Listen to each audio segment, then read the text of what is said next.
2050ರ ವೇಳೆಗೆ ಭಾರತ ಅತಿ ಹೆಚ್ಚು ಮುಸ್ಲಿಂ ಜನಸಂಖ್ಯೆಯನ್ನ ಹೊಂದಿರುವಂತಹ ದೇಶವಾಗಲಿದೆ. ಹಿಂದೂಗಳ ಜನಸಂಖ್ಯಾ ಪ್ರಮಾಣದಲ್ಲಿ ಇಳಿಕೆಯಾಗುತ್ತೆ.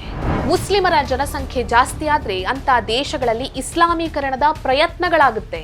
2050ರ ವೇಳೆಗೆ ಭಾರತದಲ್ಲೂ ಇಸ್ಲಾಮೀಕರಣದ ಪ್ರಯತ್ನಗಳಾಗುತ್ತಾ? ಭಾರತದಲ್ಲಿ ಅಶಾಂತಿ, ಗಲಭೆ, ಸಿವಿಲ್ ವಾರ್ ಉಂಟಾಗಬಹುದು ಅನ್ನುವಂಥದ್ದು ಆತಂಕಕಾರಿ ವಿಷಯ. ಈಗ ಭಾರತ ಈ ಬಗ್ಗೆ ಯೋಚಿಸಬೇಕಾದ ಸಂದರ್ಭ ಬಂದಿದೆ. ನಮಸ್ಕಾರ. ಪ್ಯೂರ್ ರಿಸರ್ಚ್ ಸೆಂಟರ್ ಅನ್ನುವಂಥ ಅಮೆರಿಕದ ಒಂದು ರಿಸರ್ಚ್ ಸೆಂಟರ್ ಇದೆ. ಪ್ರಪಂಚದಾದ್ಯಂತ ಇರುವಂತಹ ಎಲ್ಲ ಸಾಮಾಜಿಕ ಸಮಸ್ಯೆಗಳನ್ನ, ಪಬ್ಲಿಕ್ ಒಪಿನಿಯನ್ಗಳನ್ನ, ಜೊತೆಗೆ ಜನಸಂಖ್ಯೆಗೆ ಸಂಬಂಧಿಸಿರುವಂತಹ ಎಲ್ಲಾ ಮಾಹಿತಿಗಳನ್ನ ನೀಡುತ್ತೆ. ಈಗ ಇದೇ ರಿಸರ್ಚ್ ಸೆಂಟರ್ ಒಂದು ವರದಿಯನ್ನ ಪ್ರಕಟ ಮಾಡಿದೆ. ಈ ವರದಿ ಏನ್ ಹೇಳುತ್ತೆ ಅಂದ್ರೆ 2050ರ ವೇಳೆಗೆ ಭಾರತವು ಅತಿ ಹೆಚ್ಚು ಮುಸ್ಲಿಂ ಜನಸಂಖ್ಯೆಯನ್ನ ಹೊಂದಿರುವಂತಹ ದೇಶವಾಗುತ್ತೆ ಅಂತ ಒಂದು ವರದಿಯನ್ನ ಪ್ರಕಟ ಮಾಡಿದೆ. ಅಂದ್ರೆ ಈಗಿರುವ ಜನಸಂಖ್ಯಾ ಪ್ರಮಾಣಕ್ಕಿಂತ 2050ರ ವೇಳೆಗೆ ಮುಸ್ಲಿಂ ಜನಸಂಖ್ಯಾ ಪ್ರಮಾಣದಲ್ಲಿ ಏರಿಕೆಯಾಗುತ್ತೆ, ಹಿಂದೂ ಜನಸಂಖ್ಯಾ ಪ್ರಮಾಣದಲ್ಲಿ ಇಳಿಕೆಯಾಗುತ್ತೆ. ಹಾಗಾದ್ರೆ ಹಿಂದೂಗಳ ಜನಸಂಖ್ಯೆ ಕಡಿಮೆ ಆಗುತ್ತಾ? ಇಲ್ಲ, ಹಿಂದೂಗಳ ಜನಸಂಖ್ಯೆನೂ ಜಾಸ್ತಿ ಆಗುತ್ತೆ, ಮುಸ್ಲಿಮರ ಜನಸಂಖ್ಯೆನೂ ಜಾಸ್ತಿ ಆಗುತ್ತೆ.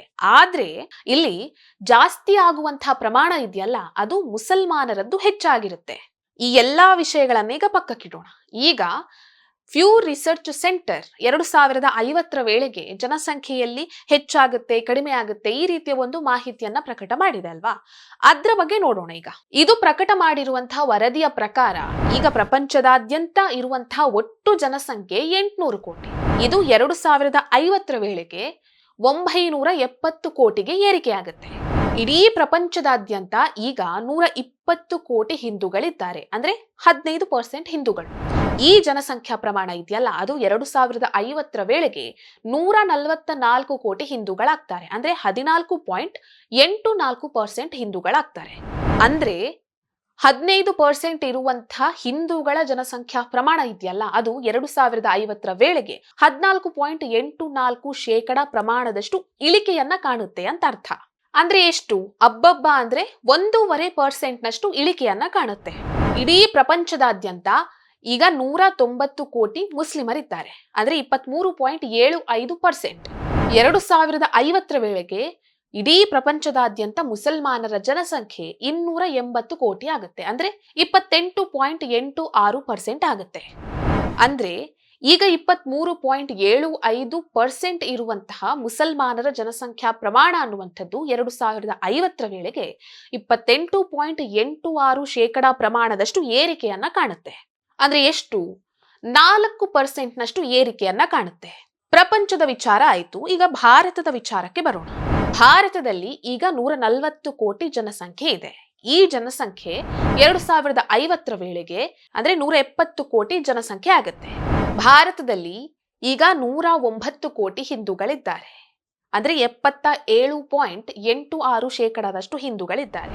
2050ರ ವೇಳೆಗೆ ಭಾರತದಲ್ಲಿರುವಂತಹ ಹಿಂದೂಗಳ ಜನಸಂಖ್ಯೆ 130 ಕೋಟಿಗೆ ಏರಿಕೆ ಆಗುತ್ತೆ, ಅಂದ್ರೆ 76.47%. 77.86% ಇರುವಂತಹ ಹಿಂದೂಗಳ ಜನಸಂಖ್ಯಾ ಪ್ರಮಾಣ 2050ರ ವೇಳೆಗೆ 76.47% ಪ್ರಮಾಣದಷ್ಟು ಇಳಿಕೆ ಆಗುತ್ತೆ, ಅಂದ್ರೆ 1% ನಷ್ಟು ಇಳಿಕೆ ಆಗುತ್ತೆ. ಈಗ ಭಾರತದಲ್ಲಿರುವಂತಹ ಮುಸ್ಲಿಮರ ಜನಸಂಖ್ಯೆ 20 ಕೋಟಿ, ಅಂದ್ರೆ 14.28%. 2050ರ ವೇಳೆಗೆ ಭಾರತದಲ್ಲಿರುವಂತಹ ಮುಸಲ್ಮಾನರ ಜನಸಂಖ್ಯೆ 31 ಕೋಟಿ ಆಗುತ್ತೆ, ಅಂದ್ರೆ 18.23% ಆಗುತ್ತೆ. 14.28% ಇರುವಂತಹ ಮುಸಲ್ಮಾನರ ಜನಸಂಖ್ಯೆ 2050ರ ವೇಳೆಗೆ 14.23% ಪ್ರಮಾಣದಷ್ಟು ಏರಿಕೆ ಆಗುತ್ತೆ, ಅಂದ್ರೆ 4% ಏರಿಕೆ ಆಗುತ್ತೆ. ಇಲ್ಲಿ ಏನಾಯ್ತು?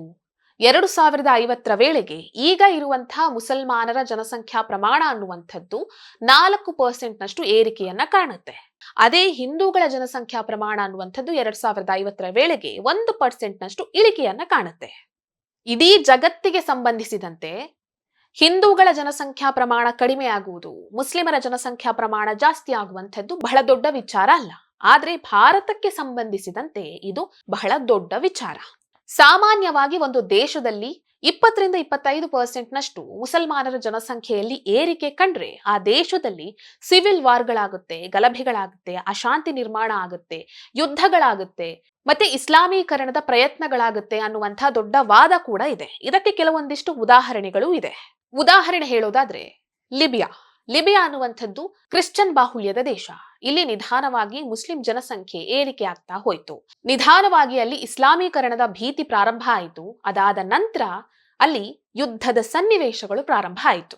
ಬ್ರಿಟನ್ನಲ್ಲಿ ಶರಿಯಾ ನ್ಯಾಯಾಲಯಗಳನ್ನ ಸ್ಥಾಪಿಸಬೇಕು ಅನ್ನುವಂಥ ಒಂದು ಬೇಡಿಕೆಯನ್ನ ಮುಂದಿಟ್ರು. ಇದರ ಪರಿಣಾಮವಾಗಿ ಬ್ರಿಟನ್ನ ಕಾನೂನಿಗೆ ವಿರುದ್ಧವಾಗಿ ಈಗ ಅಲ್ಲಿ 51 ಶರಿಯಾ ನ್ಯಾಯಾಲಯಗಳನ್ನ ಸ್ಥಾಪಿಸಲಾಗಿದೆ.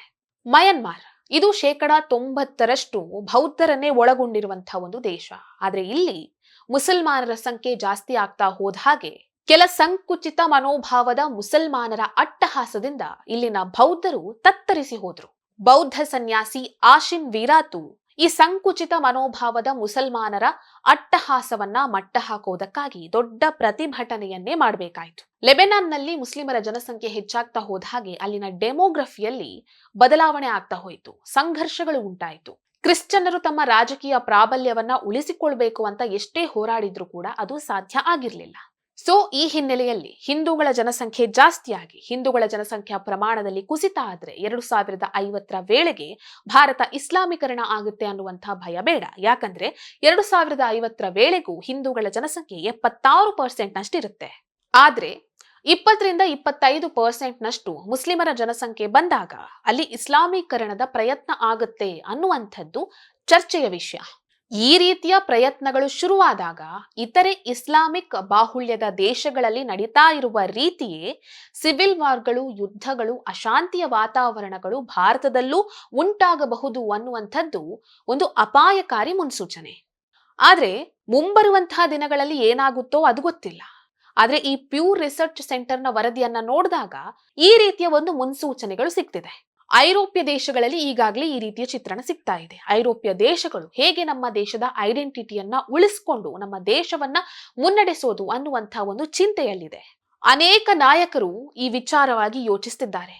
ಈಗ ಭಾರತ ಕೂಡ ಯೋಚಿಸಬೇಕಾಗಿರುವಂತಹ ಸಂದರ್ಭ ಬಂದಿದೆ.